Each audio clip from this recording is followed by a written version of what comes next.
Bienvenidos a este programa de Ciudadanos para los Ciudadanos. Hoy vamos a platicar de los derechos humanos en México.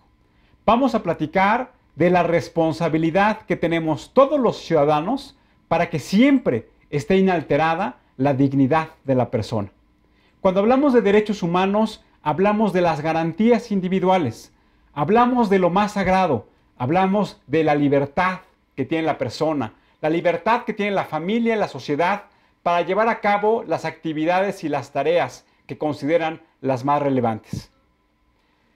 Los derechos humanos tienen que ver con nuestra vida cotidiana, tienen que ver con nuestra libertad de tránsito, con nuestra libertad de pensamiento, con nuestra libertad de conciencia, con nuestra libertad de expresarnos.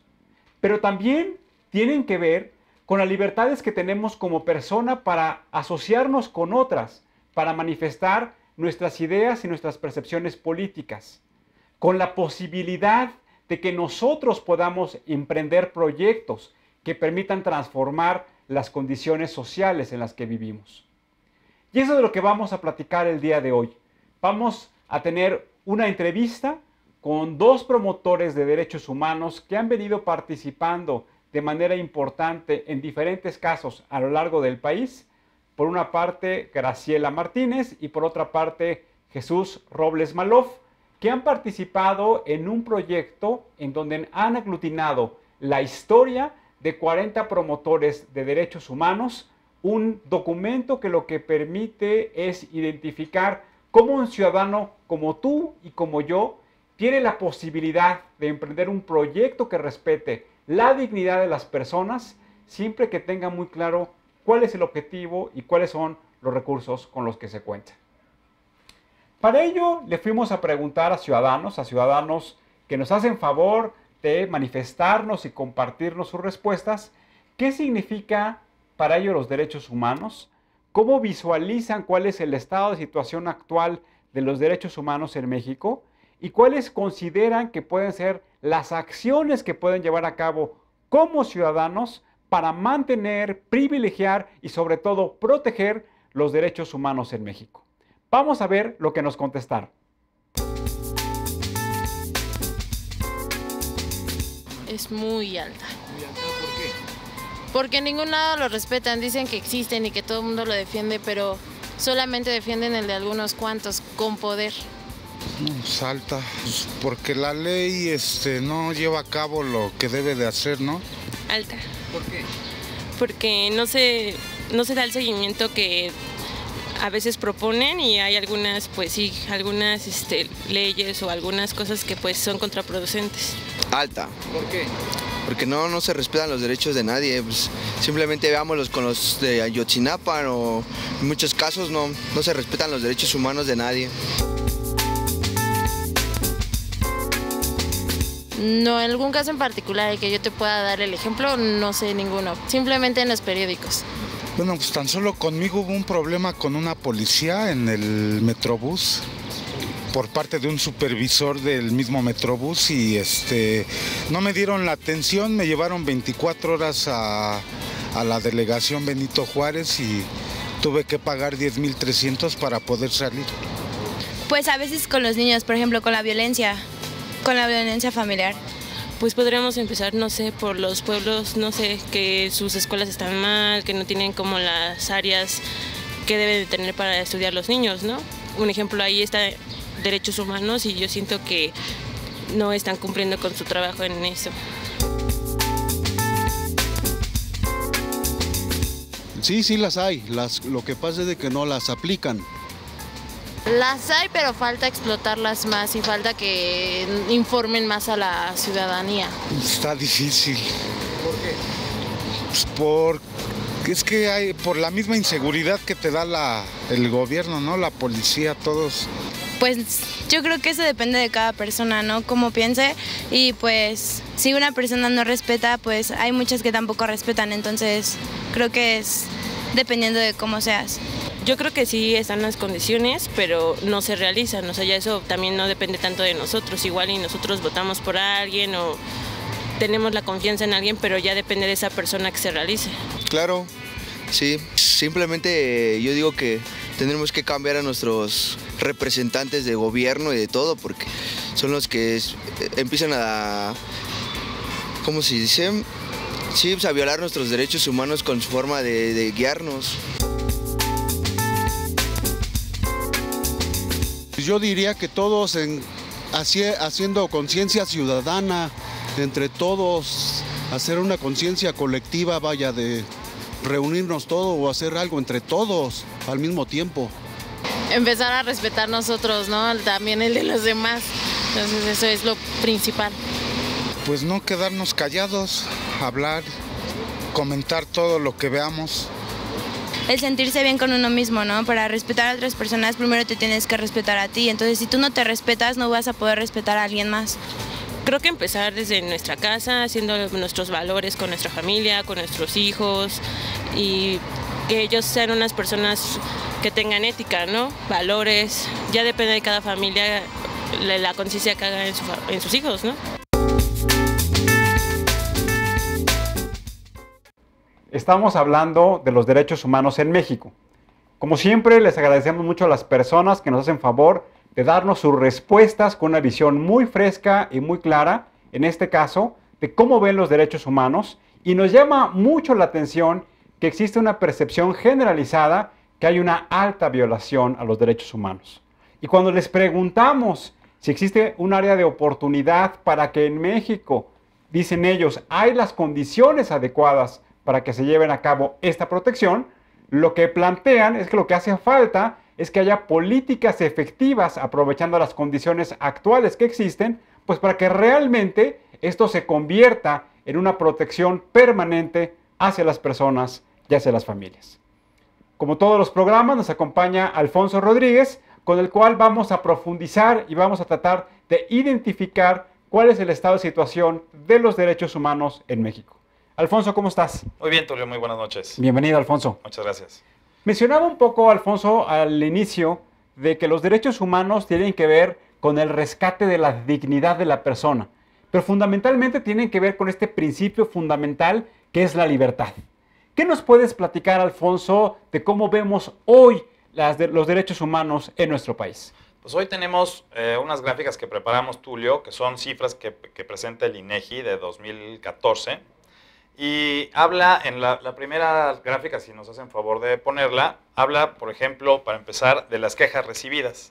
Entonces, hoy estamos hablando de que toda la percepción de la gente que contestó las preguntas es de que es muy alta la violación a los derechos humanos. Y, por ejemplo, en el 2014 se recibieron 197.512 quejas, que estamos hablando más o menos de la población, pues sería como el 10% de la población, y expedientes abiertos en el 2014, que es la columna en color púrpura, están expedientes abiertos de alrededor de 80,000 expedientes, tenemos 73,000 expedientes calificados como presuntos hechos violatorios. Esto quiere decir que ya fueron como dictaminados y hay todas las evidencias para que fueran calificados como presuntos hechos violatorios, y ya hechos violatorios registrados. Esto quiere decir que ya se evaluó que sí fueron hechos violatorios. Tenemos 115,000 denuncias. Creo que aquí lo importante es cuál es la cadena de valor desde que llega una queja por parte de un ciudadano ante lo que mencionaba en la gráfica los OPDH, es decir, los organismos públicos de derechos humanos, y cómo va evolucionando esa queja. Es decir, tú mencionabas cuántas quejas se recibieron, a partir de la queja, entiendo que estos organismos tienen la responsabilidad legal de abrir un expediente, empezar las investigaciones. A partir de ahí, entonces, pasamos a la siguiente fase, que es establecer la presunción de que hubo un acto violatorio a un derecho humano. Y finalmente, en este proceso de 4 etapas, concluye estableciendo que claramente hubo un hecho violatorio. Y eso me parece que es importante que lo conozcan nuestros amigos, pues para que identifiquen cuál es la cadena de valor en materia de derechos humanos cuando un ciudadano presenta una queja.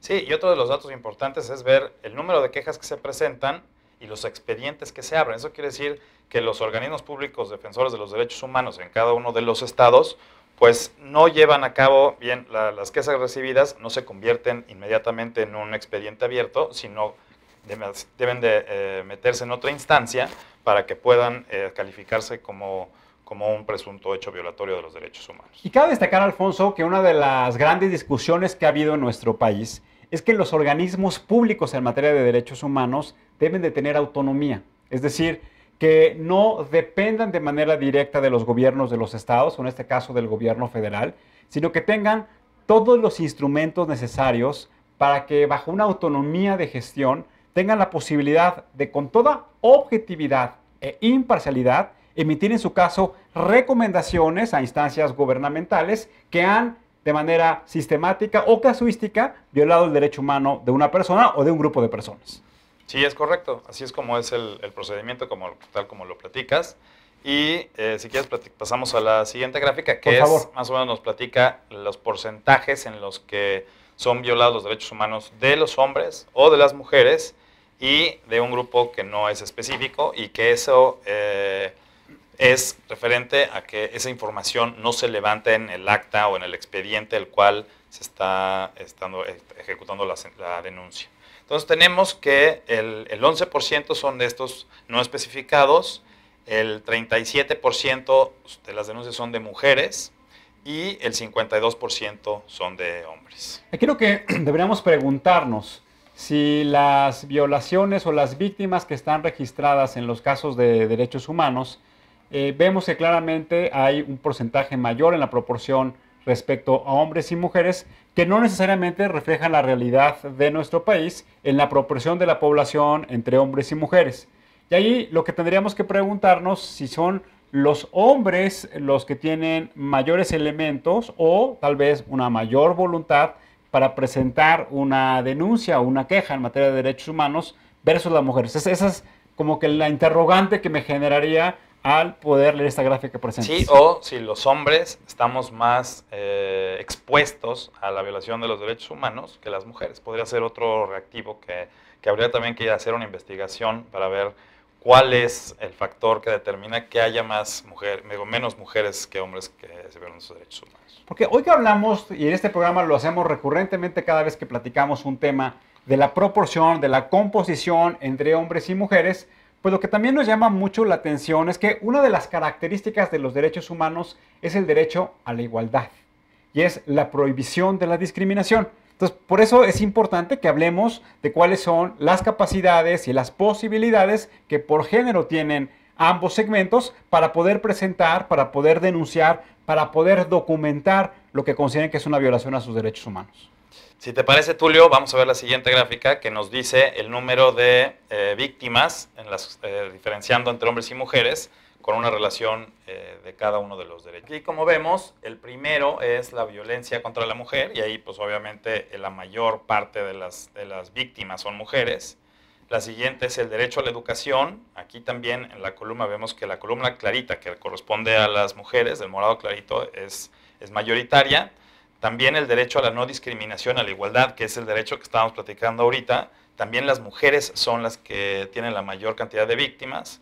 El derecho al trabajo, ahí ya se empieza a equilibrar un poquito el número de víctimas, pero sigue siendo la mujer la que tiene la mayoría. El derecho a participar en los asuntos públicos ya se equilibra más. El derecho a la seguridad social, ahí ya lo vemos bastante más equilibrado, o sea, casi el 50 y el 50%. El derecho a la libertad de opinión y expresión, pues es prácticamente el 50%. El derecho a una vivienda digna, aquí ya va ganando la participación, que las víctimas son hombres, no va ganando, más bien, los hombres van siendo los que son más víctimas. El derecho a una alimentación adecuada, también ahora los hombres somos más víctimas.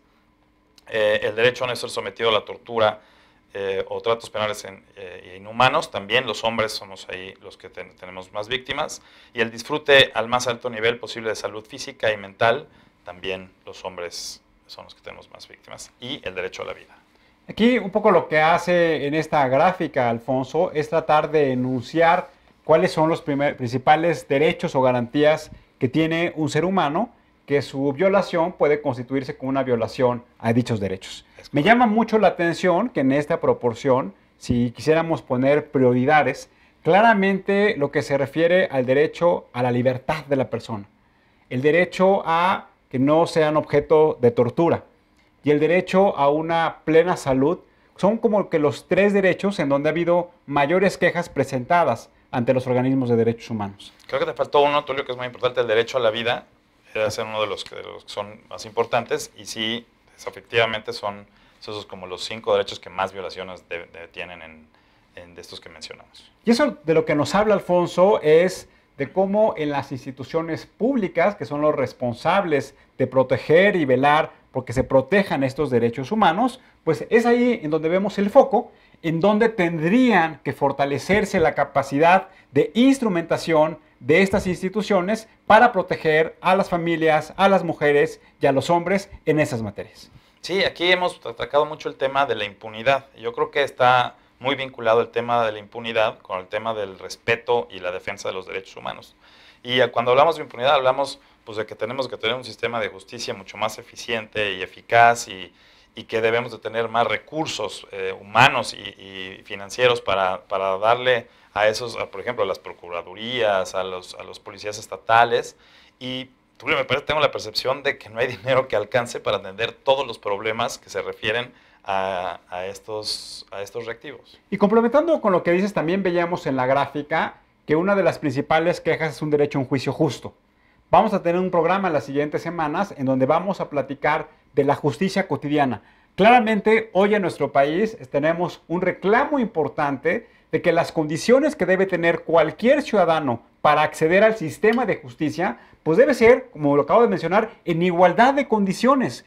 Y eso lo que signifique que no existan temores, miedos, para que una persona cuando se vea afectada diga, oye, pues yo confío en las instituciones y por lo tanto pienso que debo llevar a cabo una denuncia, una demanda y que sea la justicia la encargada de velar por los ciudadanos y la encargada de darle un juicio justo con condiciones de igualdad para todos. Es correcto, coincido totalmente contigo. Yo creo que es un tema de confianza. Cuando la gente, escuchábamos en el sondeo de calle que decía que era muy alta y vemos aquí las cifras de que solo el 10%, por poner un ejemplo, hace una denuncia, se me hace que no está de acuerdo la percepción con la realidad que nos están mostrando estas gráficas. Yo creo que debiera de haber muchas más denuncias, pero la gente quizás no las denuncia pues por miedo o desconfianza o por decir, pues ¿para qué voy a hacer algo que no me va a resultar en nada y nada más quizás me va a dar voy a tener un perjuicio? A mí me llamaba la atención de las personas que nos hicieron favor de compartir su opinión en la calle. Un señor dijo, oigan, yo tuve un problema en el Metrobús y eso me costó 10,500 pesos porque me llevaron a alguna institución y estuve durante un día y claramente afectó mi patrimonio. Y eso, Poncho, son las acciones que debemos enarbolar los ciudadanos. Que realmente en nuestro país hace 10 años se hablaba de que existieran condiciones para que todo el mundo pudiera acceder a un voto razonado, para que todo el mundo pueda ejercer de manera libre su decisión de elegir a un representante popular. Y hoy claramente esto ha venido evolucionando a que tengamos un sistema eficaz de justicia, que eliminemos la impunidad, que eliminemos la arbitrariedad y sobre todo que eliminemos la prepotencia y la arrogancia, no solamente de los que participan en la esfera pública, sino también de los ciudadanos que a veces asumimos que somos o que son por arriba de otros ciudadanos, y eso es lo que conlleva ese conflicto, conlleva a violencia y conlleva a desconfianza. Claro, aquí lo que estamos discutiendo es que somos ciudadanos todos y todos tenemos esos derechos fundamentales que son llamados derechos humanos. Pero yo creo que la principal acción que podemos hacer como ciudadanos es respetar y vigilar que esos derechos humanos se respeten con el que va al lado, por ejemplo, en el Metrobús. O sea, el ver cualquier injusticia que se esté cometiendo, yo creo que podemos quedándonos viendo a la persona o hacer algún comentario muy particular, pues para tratar de atender a esa persona. Vamos a ver la última gráfica, en donde aquí, en esta gráfica, Alfonso, si nos puedes platicar, lo que estamos viendo es cuáles son las instituciones que son las principales receptoras de las quejas por parte de los ciudadanos. Sí, estas son las instituciones señaladas como responsables de presuntos hechos registrados en violaciones de derechos humanos. Y tenemos a las Procuradurías y Fiscalías Generales de Justicia estatales que tienen pues casi el 24% de la cantidad de denuncias que hay. Nuevamente hablamos de la justicia, Hablamos de la justicia. como una demanda permanente de la sociedad mexicana. Es correcto. Y el segundo, pues también es uno de los temas que hemos tocado en este programa muchísimo, es el tema de la seguridad pública, que son las secretarías de seguridad pública estatales, que tienen el 13,000, que representan pues, el 13% más o menos aproximadamente de las denuncias que se celebran. También tenemos a las direcciones de seguridad pública de los municipios, o sea, hasta en la micro célula de nuestro sistema federal tenemos este problema. Las secretarías de educación pública estatales también, en las secretarías de gobiernos estatales, en las oficinas, presidencias municipales, en las secretarías de salud, en el sistema penitenciario, que es uno de los temas que vamos a tratar en uno de los siguientes programas, y en el ámbito federal tenemos al Instituto Mexicano del Seguro Social, con casi el 1%, los juzgados y calificadores municipales, el sistema municipal del DIF, y la Policía Federal, ya en un porcentaje muy pequeño, y la Secretaría de la Defensa. Aquí nos llama mucho la atención, es que claramente lo que observamos es que los instrumentos, más bien, los organismos institucionales responsables de procurar y administrar la justicia se convierten en los principales receptores de las quejas. Y llama la atención que también dos ámbitos importantes que impactan en la vida de los ciudadanos, que tienen que ver con el derecho a la educación y con el derecho a la salud, pues también son los que están siendo impactados. Y eso lo que nos dice entonces es que claramente los ciudadanos están demandando políticas públicas eficaces, que las necesidades de la población sean resueltas con instrumentos de política pública. Y si le ponemos otro de los temas que hemos tratado en el programa, para seguir haciendo comerciales de este programa, también el tema de la transparencia es un tema que debería de impactar directamente en los resultados de las procuradurías, de las secretarías de seguridad pública, de las oficinas municipales y de los gobiernos estatales. Que eso también, creo que bueno que lo dice Alfonso, destaca también las quejas a las autoridades municipales. Y nos parece que también es ahí una gran oportunidad que tiene nuestro país si pensamos en que queremos desarrollar de manera mucho más efectiva la productividad, si pensamos que debemos formar capital humano para que los niños y los jóvenes tengan nuevas expectativas de futuro, también debemos pensar en una reforma importante en cómo desde los gobiernos locales, de los gobiernos municipales, se pueden transformar para poder atender más eficazmente los servicios públicos, las necesidades de las familias. Y ya por último, si me permites, les presentamos... Yo creo que nos vamos a quedar con esas gráficas, Alfonso. Me parece que también creo que es muy importante que mencionemos sobre este tema, que la violación de los derechos humanos no solamente se refiere a la actuación del gobierno federal, porque yo recuerdo hace algunos días haber leído una declaración del secretario de la Defensa Nacional en donde decía que daba una disculpa pública por las violaciones que han tenido, pero vemos que claramente no está ahí concentrado el problema.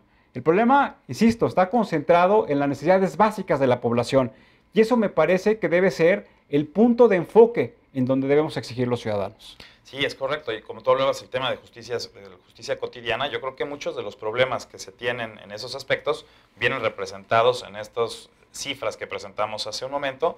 Y yo creo que también parte de lo que podemos hacer los ciudadanos es, pues sí, denunciar. Yo creo que es bien importante la denuncia porque estas cifras vienen de gente valiente que se ha atrevido a hacer la denuncia y que hoy nos da una perspectiva del problema, pero que quizás no es la totalidad. Y yo creo que sí podemos y debemos invitar a la gente a que sí nos atrevamos a denunciar una violación a los derechos humanos.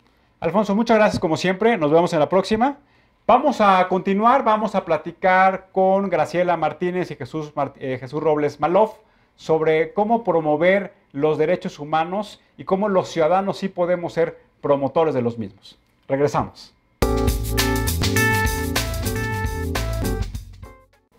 Estamos hablando de los derechos humanos en México y de cómo los ciudadanos podemos participar de manera muy significativa, no solamente en su promoción, sino sobre todo en su defensa.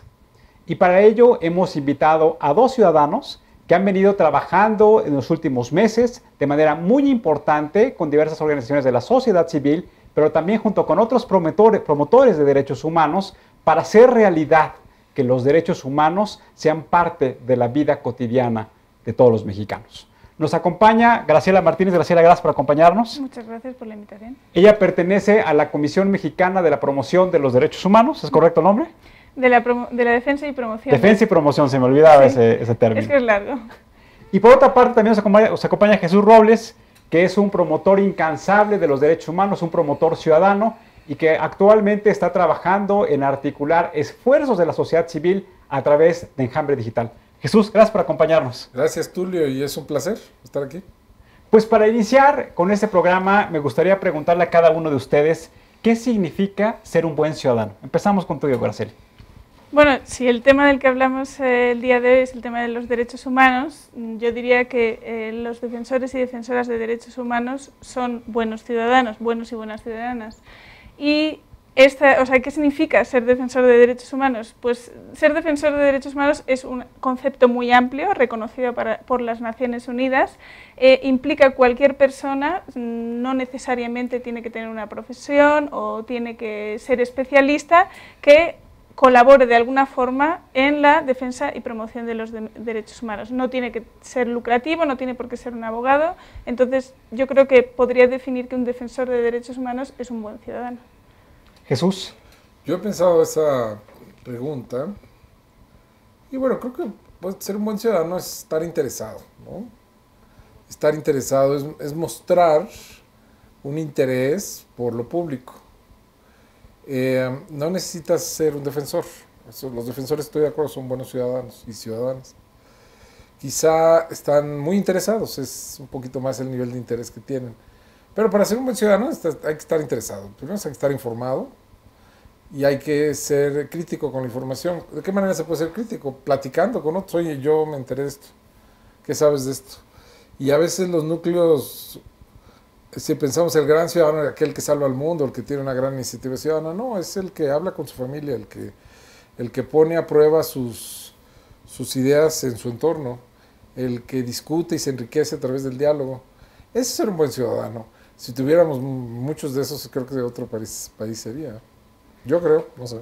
Para seguir con esta conversación, me gustaría, porque este es un programa ciudadano, que en términos muy coloquiales nos platicaran a nuestros amigos cuál es el estado de situación actual en México de los derechos humanos. Graciela. Bueno, pues la situación de los derechos humanos actualmente es muy grave. Yo creo que el trabajo de los defensores y defensoras de derechos humanos que existen en México es una muestra representativa de la situación de los derechos humanos. En mi labor en particular, que yo trabajo en específico dando difusión a la labor de los defensores y defensoras, nos podemos encontrar personas que están trabajando temas de género, derechos sexuales y reproductivos, derechos de la mujer, víctimas o familiares de víctimas de desaparición forzada, que es otro de los temas que trabajan los defensores y defensoras de derechos humanos. Tenemos periodistas que defienden la libertad de expresión, personas como Jesús Robles Malof, que también defiende la libertad de expresión. Yo creo que el panorama de la defensa de los derechos humanos actualmente representa específicamente la situación grave de derechos humanos que vive en el país. Jesús, ¿cuál es tu opinión? Bueno, mi opinión, creo que nunca hemos estado bien. O sea, si uno dice que estábamos muy mal, pudiera parecer que antes estuviéramos bien. Hay que tener cuidado. Yo creo que el día que podamos salir a nuestras casas con mucha confianza, o incluso el día que nuestros hijos nos digan, oye, voy a salir, ¿y a dónde vas? Pues voy por la colonia, en fin. Y que los padres puedan seguir sus actividades con mucha confianza. Ese día yo creo que estaremos un poco mejor. Yo creo que en la Ciudad de México hay zonas de la Ciudad de México donde estamos ahora que relativamente podemos caminar tranquilos, ¿no? Y no va a pasar nada. Pero si yo me pongo a pensar si esto puede pasar ahora en Reynosa o en Guerrero o en alguna otra población donde nos lleguen a escuchar, Catepec, ¿no? Si las mamás de las chicas que van todos los días a la escuela están tranquilas, ¿no? Y están seguras que sus hijas van a regresar con bien. El día que estemos en ese nivel de tranquilidad que hay que aspirar y que hay que lograr, que luchar, que se logre, ese día estaremos bien y no estamos ahí. Si no, quienes nos escuchan pueden hacerse la pregunta es, ¿yo me siento tranquilo cuando salgo o cuando salen mis hijos? Ese yo creo que podríamos tener la respuesta adecuada. Y esto en términos más generales se expresa en que no existe no existe para las violaciones a los derechos humanos castigo. La medida en que exista un castigo para quienes ofenden a la sociedad en su conjunto, desde el gobierno, desde la sociedad, desde una posición de poder, con el uso de armas, sin el uso de armas, coaligándose o por sí solos, en el momento en que estas personas, que una sociedad diga, esta persona se castigó porque nos ofendió, porque lo que hizo no solo es reprobable por el hecho concreto, sino porque a todos nos ofende, en ese momento daremos un paso. En México la impunidad es somos campeones de la impunidad, es el vamos a decir, el deporte profesional de la política y de muchos ciudadanos también. Deja un poco diseccionar lo que estás diciendo, Jesús. Yo pienso que lo primero que tendríamos que plantear es que también es una responsabilidad ciudadana que entre todos promovamos que se respeten los derechos humanos. Sí. Y me parece que debemos empezar en nosotros mismos, claro, para que después el marco institucional ponga todos los elementos y todos los incentivos adecuados para que se respeten y en su caso se castiguen cuando hay una violación.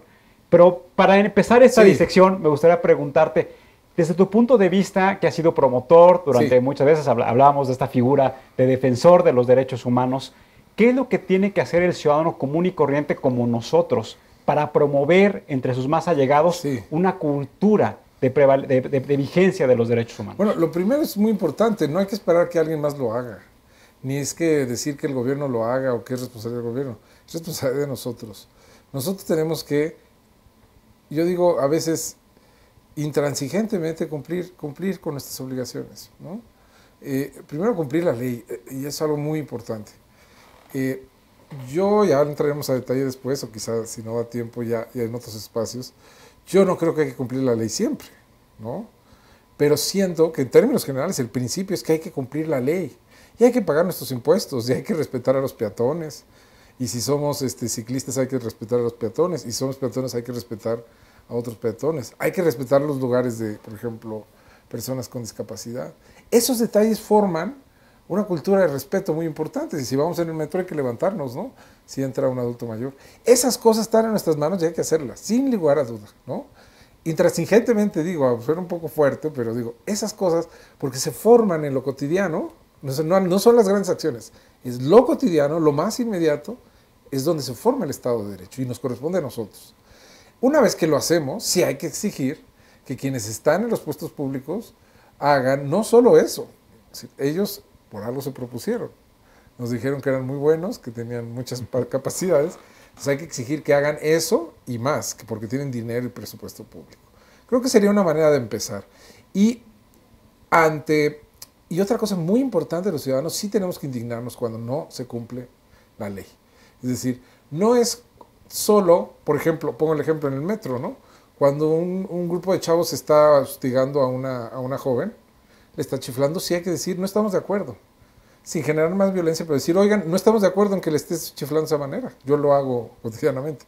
Me he ganado también una que otra mentada, pero no me queda a un lado, ¿no? Entonces no me quedo como espectador viendo cómo a una chica le están chiflando porque trae una falda, ¿no? Y de la misma manera, si vemos que hay un incendio en la guardería ABC, por poner un ejemplo, y no hay culpables, debemos decir, oigan, no estoy de acuerdo en eso, ¿eh? Y sigo a 6 años, sigo sin estar de acuerdo, ahora se cumplirán 6 años en unos días. La capacidad de decir, yo cumplo con lo que me toca, y el segundo componente para mí indispensable es manifestar permanentemente nuestra indignación ante hechos en donde no se está cumpliendo la ley, que es finalmente donde no se cumplen los derechos humanos. Perdón, en esta cultura de respeto, déjame seguir profundizando con Jesús, Graciela. Tú mencionabas ahorita, igual lo interpreté mal, lo escuché mal, que a algunas ocasiones no hay que cumplir con la ley. ¿Me puedes explicar eso? Por ejemplo, sí es buen tema, porque muchos de los compañeros que aparecen en el libro que platicaremos más adelante han sido criminalizados por eso. Te cuento una anécdota, íbamos a filmar con la Comisión Mexicana Guerrero un documental, y así tal cual, como si fuera chiste, ¿no?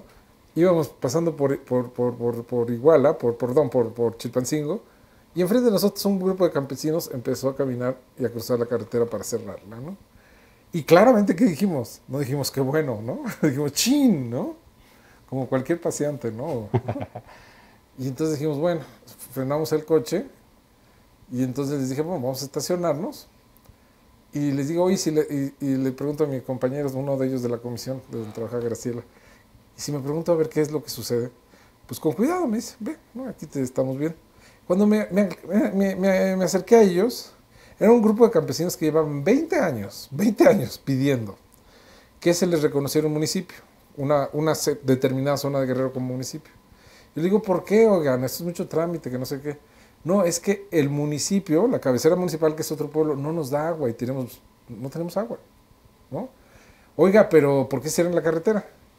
Es que llevamos ya 15 años con una propuesta al Congreso y nos han dicho que sí. Hemos tenido, uno de ellos me mencionó más de 60 reuniones en el último año, es decir, el año pasado, en donde se iba a avanzar, que no nos daban el municipio, pero nos daban agua, ¿no? Y al final todo eso culmina con que nadie les hace caso. Entonces yo digo, en esos momentos extremos, donde tus hijos no tienen agua para tomar, tienen que caminar 5 kilómetros al río por una cubeta y una de sus esposas ya tenía hasta la columna desviada, yo creo que en esos momentos vale la pena interrumpir una carretera si es que hay un bien superior que es la vida y el acceso a otros derechos básicos. Yo creo que no siempre hay que cumplir la ley. Siempre la justificación va a ser muy debatible, ¿no? Porque, por ejemplo, alguien podría decir, oye, si viene una ambulancia atrás y tú le cierras y no sé qué, siempre va a haber debate. Pero no estamos en una sociedad ideal. Y yo creo, junto con esos campesinos, que era justo cerrar la carretera en ese tiempo. Con esto quiero decir que a veces creo que ¿cómo se llama el grupo ahí de maestros de Guerrero? El grupo de maestros no siempre tienen justificado cerrar de la CENTE. No tienen siempre justificado cerrar la carretera. Yo creo que no siempre lo tienen. Yo creo que este grupo de campesinos sí lo tenían, llevaban 20 años y no los escuchaban. Creo que era una medida importante. Hoy hay un proyecto importante que ha trabajado la sociedad civil y instituciones académicas para lo que tú has denominado la justicia cotidiana. Y se ha presentado esta serie de iniciativas. Yo quisiera preguntarles a ustedes, en los términos de la justicia cotidiana que se ha venido trabajando, se vislumbra un cambio importante en la visualización de la protección de los derechos humanos? Graciela. No he entendido muy bien la pregunta, si me la puedes formular. Sí, el CIDE, por ejemplo, y un grupo de organizaciones de la sociedad civil trabajó durante varios meses en presentar un proyecto que le llamaron Justicia Cotidiana, que un poco es lo que decía ahorita Jesús, en el sentido de que la ley es que se cumpla de manera cotidiana, que lo que haga es que privilegie que haya una sana convivencia entre todos los ciudadanos y que se respeten los derechos de todos. La pregunta es si en este proceso que se ha venido iniciando en el tema de justicia cotidiana, que tiene que ver con el respeto a los derechos de las mujeres, con el respeto a los derechos sexuales, con el respeto y la búsqueda de nuevas oportunidades para las personas y los grupos que menos tienen, como lo acabas de mencionar, si existe un capítulo y que se vislumbre un enfoque distinto para la protección de los derechos humanos. No sé qué quieras contestar a Jesús. Bueno, yo no sé si ya le estoy quitando mucho tiempo a Graciela, pero yo sí creo que hay que apoyar esas iniciativas. Hay otra iniciativa que es Ley de 3 de 3, que busca taclear la corrupción. Creo que sí, creo que vale la pena impulsar esas, vamos a decir, esas pequeñas reformas. Siempre yo digo, cuando me preguntan, oye, ¿qué caso tomas? Yo no tomo el caso que escojo los casos, son casos que te interpelan, ¿no? Y así es el cambio no es el gran cambio, voy a cambiar el mundo, no. Cambia primero lo que está más cerca de ti. Trato yo de empezar ahí. Y sí, de verdad, yo animaría, el acoso es una de las cosas más terribles en esta ciudad, yo animaría a que no nos quedáramos como espectadores del acoso. Siempre he pensado en que decir, oiga, no, así simplemente no, o quedarse viendo, mirarlos, o hacer algo de manera pacífica que pueda contribuir a que la chica o las personas que están siendo acosadas, ese tipo de iniciativas son formidables, ¿no?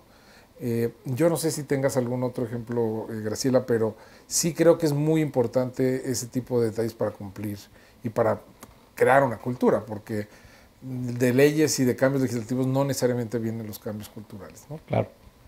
Graciela, tú has participado en este proyecto, lo voy a poner en la pantalla, que se llama 40 Rostros de la Dignidad, que lo que pretende es darle voz, es darle vida a personas como Jesús, que han sido promotores incansables de los derechos humanos en grupos de impacto local, de impacto regional. Platícanos de este proyecto. Bueno, el libro es parte de un proyecto más amplio que ha durado 3 años, financiado por la Unión Europea y en el que participamos la Comisión Mexicana de Defensa y Promoción de los Derechos Humanos y 2 organizaciones internacionales, Conex Europe y Brigadas Internacionales de Paz en Reino Unido. Entonces, bueno, con nuestra experiencia, las tres organizaciones en el tema de protección a defensores de derechos humanos, que ha sido uno de los temas que se han ubicado como más relevante precisamente para la promoción de los propios derechos humanos, se ha visto como dos ejes principales de trabajo y que están contenidos en este proyecto, tanto la capacitación de los defensores de derechos humanos, ya que los defensores no en todos los casos tienen un expertise en el tema de promoción de los derechos humanos y menos a veces en su propia seguridad, porque bueno, defensores como Jesús Robles Malof a veces están pensando más en resolver la situación grave de derechos humanos que se vive en México más que en su propia protección, a pesar de que eso implica consecuencias sobre su seguridad.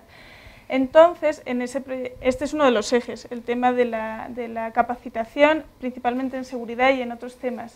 Y el otro de los ejes es el tema de la visibilización.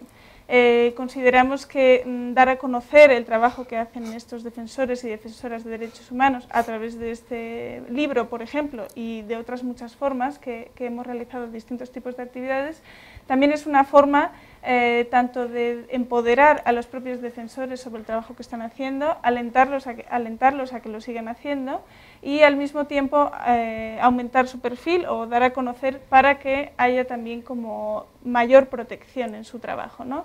Entonces se seleccionaron a 40 defensores de derechos humanos de 4 estados de la República, del estado de Guerrero, del estado de Oaxaca, de Baja California y de la Ciudad de México, que trabajan distintos tipos de temas. Antes hablaba efectivamente del tema de género, derechos sexuales y reproductivos, tierra y territorio, migración, libertad de expresión.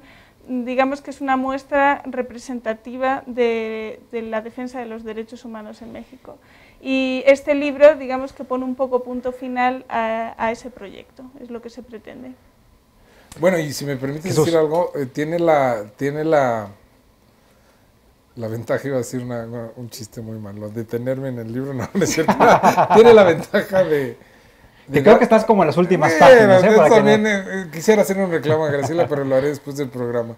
No, al contrario, tiene la ventaja y tiene el valor de recuperar historias formidables, ¿no? Algunas de ellas como las de la hermana Leticia Gutiérrez, una monja valiente, defensora de migrantes, otra como de Bettina Cruz, una mujer excepcional que ha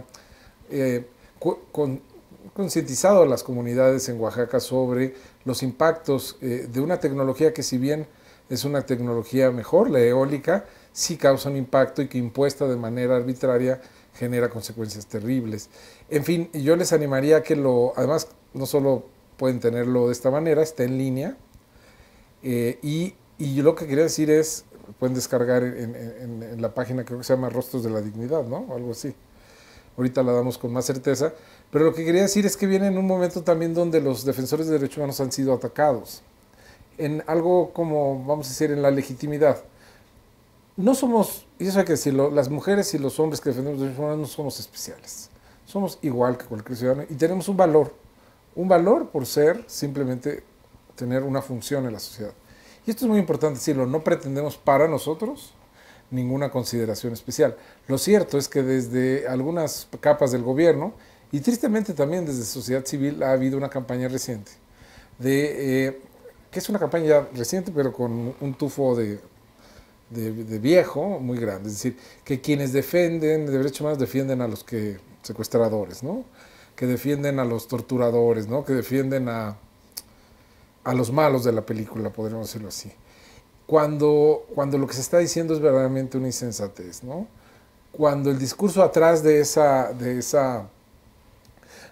ataque a los defensores de derechos humanos, algunos de los cuales están en el libro, es decir, está bien la tortura como método de investigación, ¿no? Porque sucede que en algunos de los casos, de pronto el gobierno ha arribado con supuestos responsables de crímenes y nos entrega personas cuyo testimonio no nos hace sentido, ¿no? Y al defender sus casos encontramos tortura, ¿no? Pero como tanto ciertos grupos de sociedad civil, lo digo muy abiertamente, como la señora Wallace y el ejército o la Policía Federal ya tienen a su, vamos a decir, culpable, ya no quieren que se investigue verdaderamente. Y el problema de la tortura es que es durísimo, porque ni siquiera da justicia, es decir, nos ofrece un placebo como justicia, es decir, este es el culpable, cuando en realidad es una persona que a través de técnicas de tortura dijo pues, que era culpable. Y en ese sentido, defendemos a ese culpable, sí, defendemos a ese culpable que no es el que estuvo relacionado con los hechos. Incluso lo más doloroso para nosotros es a veces que no sabremos si estuvo o no relacionado con los hechos, porque fue torturado. Y entonces quienes defienden a través de este ataque a los defensores de derechos humanos la tortura, están defendiendo algo que daña a la sociedad de manera profunda y nos quita el derecho a la verdad sobre los crímenes que cometen estas personas y que se cometen también desde el gobierno, ¿no? Jesús, Graciela, hoy se habla mucho en México de si la violación a los derechos humanos es un tema sistémico, es un tema que únicamente está focalizado en algunas regiones del país en donde ha habido una pugna importante entre grupos delincuenciales, o si realmente nada más se refiere a un hecho casuístico de que tal vez un ciudadano venía pasando por ahí. ¿Cuál sería su visión respecto a la vigencia de los derechos humanos en México? Bueno, la situación de violaciones a los derechos humanos es generalizada en México. Evidentemente, en cada región hay un contexto distinto, cada estado tiene su particularidad y sus problemáticas. Entonces, dependiendo del estado o la región, puedes encontrar distintos tipos de violaciones a los derechos humanos. Por ejemplo, en el caso de Oaxaca, y ahí en el libro podemos encontrar varios casos, tiene que ver, la mayor parte de las luchas contra las violaciones a derechos humanos tiene que ver con la tierra y el territorio. Entonces encontramos varios defensores, como Betina, que ya lo nombró antes Jesús, o también está María Isabel, de la Asamblea Popular del Pueblo Juchiteco, que son defensores y defensoras de derechos humanos que luchan contra la instalación de energía eólica sin garantizar el derecho a la consulta, por ejemplo, de los pueblos indígenas, que es un derecho que está garantizado a nivel internacional. Entonces, por ejemplo, en el estado de Oaxaca nos podemos encontrar que las problemáticas de violaciones a los derechos humanos están enfocadas en ese sentido. Hay otros estados en los que la violencia, especialmente en el sexenio de Calderón, ha estado más vinculada a una situación de violencia en la que se han producido ejecuciones extrajudiciales, en el que ha habido desaparición forzada. Entonces encontramos estados en los que las violaciones a los derechos humanos están más enfocadas a este tipo de violaciones graves, ¿no? Entonces yo creo que más o menos sería ese el contexto. Jesús. Bueno, acaba de pasar hace unos días, caminamos aquí en Reforma, una marcha que le llaman de la dignidad, el 10 de mayo, que fue martes, todos recordaremos ese día, porque es un día para los mexicanos muy simbólico, y ese día caminamos con madres de todo tipo, ¿no? Madres que han perdido a sus hijos en cualquier tipo de situaciones. Por supuesto, hay quienes han muerto, y pueden ser miles, en enfrentamientos, toman un arma y se disparan porque pertenecen a grupos del crimen. Pero el nivel de desapariciones, de homicidios Por cierto, el nivel de homicidios es el más alto en México tras la revolución, ¿no? El nivel de homicidios, desapariciones y de tortura es ciertamente generalizado y toca a todos los sectores de la sociedad. Tan es así que una compañera mía, somos dos en la oficina que tenemos en México, y a mi compañera ya desaparecieron un primo, ¿no? Es decir, todos ya empezamos a tener historias cercanas, no es como, no se trata de una historia lejana o de que suceda en Michoacán, en algunas comunidades lejanas de las que nunca iremos. No, o sea, mi compañera vive todos los días con vamos a decir, con la ilusión, con la desesperación, también con el dolor de no encontrar a su primo, ¿no? Entonces, es así, esto es así, y México tiene que poner atención a eso. Yo no soy pesimista a pesar del dolor que viene esa marcha, de madres de todo tipo, desde migrantes, clase alta, clase baja, clase media, de todo tipo. Y no soy pesimista, ¿por qué? Porque veo que esas personas están indignándose, y cada vez más estamos entendiendo que no se trata de un partido o de otro, si es Calderón o Peña Nieto o el gobernador de Morelos, Graco Ramírez, o Miguel Mancera, ¿no? Sino se trata de que sí es un problema serio y que debe atenderlo como Estado, y nos tenemos que poner de acuerdo. ¿En qué nos tenemos que poner de acuerdo? Que eso no puede seguir pasando. Y ese es el acuerdo fundamental, más que una constitución de ahora que se hable, que vamos a reformar, no sé qué. Vamos a ponernos de acuerdo. Hay un niño que lo entrevistaron también hace unas semanas y ganó un premio en matemáticas y le preguntaban, ¿y qué quieres de tu país? ¿No?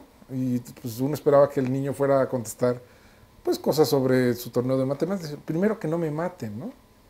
Si un niño de 11 años que esté diciendo eso, es que nos está interpelando a todos, diciendo que el pacto básico debe ser que no haya desapariciones en México, que no haya asesinatos y que no haya impunidad, ¿no? Que cuando haya, porque inevitablemente algunos casos habrá, que se castigue, ¿no? Creo que con esto estamos concluyendo el programa. El respeto a la dignidad y a la vida de la persona debe ser un elemento básico de la convivencia entre todos los ciudadanos. ¿Cómo tú definirías la dignidad de la persona, Graciela? Pues la dignidad de la persona yo creo que está muy vinculada con el respeto. O sea, creo que el respeto es fundamental en el desarrollo social de cualquier país. El respeto a la persona que tienes al lado creo que te hace digno a ti y estás al mismo tiempo dignificando a la persona que tienes enfrente. Entonces yo creo que si quisiéramos definir de alguna forma la dignidad, creo que sería principalmente el respeto y en particular y más concretamente podría ser a través del respeto a los derechos humanos, ¿no? Jesús, hablaba un poco Graciela de que hoy los protectores o los que trabajan ciudadanamente para promover los derechos humanos tienen que ser protegidos. ¿Qué es lo que podemos hacer nosotros los ciudadanos para poder salvar, cuidar, promover y darle todas las condiciones adecuadas para estos promotores de los derechos humanos? Creo que una cosa interesante, como siempre digo, las cosas más prácticas son las mejores, es que le echen una ojeada al libro.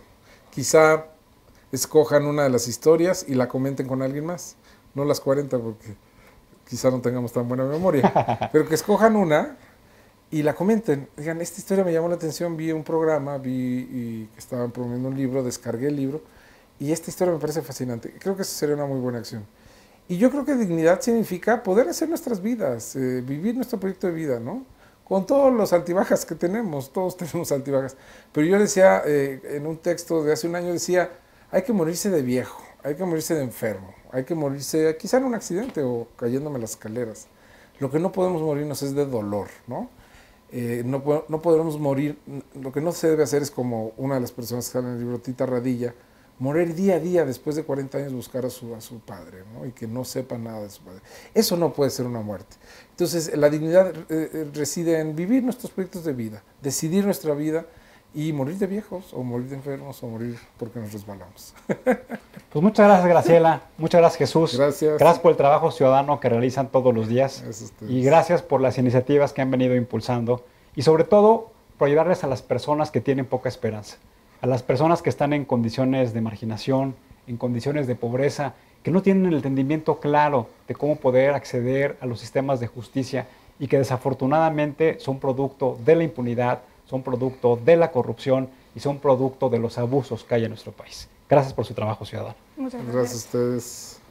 Con esto terminamos el día de hoy. Quisiéramos quedarnos con la idea que nos acaba de mencionar tanto Graciela como Jesús, que la dignidad de la persona debe ser uno de los elementos básicos en el cual debemos trabajar todos los ciudadanos. Yo que comparto con Jesús de que no hay dolor más grande que una familia no pueda acceder a un sistema de justicia que, como su nombre lo dice, sea justo. Un sistema de justicia que sea accesible para todos y que todos tengamos las mismas oportunidades para poder vivir en un Estado de Derecho, para poder vivir en plena convivencia, pero sobre todo en donde los derechos de nuestros hijos, de nuestros padres, de nuestros compañeros sean la parte más importante de la acción gubernamental. Nos vemos en la próxima y recuerden, ante todo, seamos buenos ciudadanos. Hasta la próxima.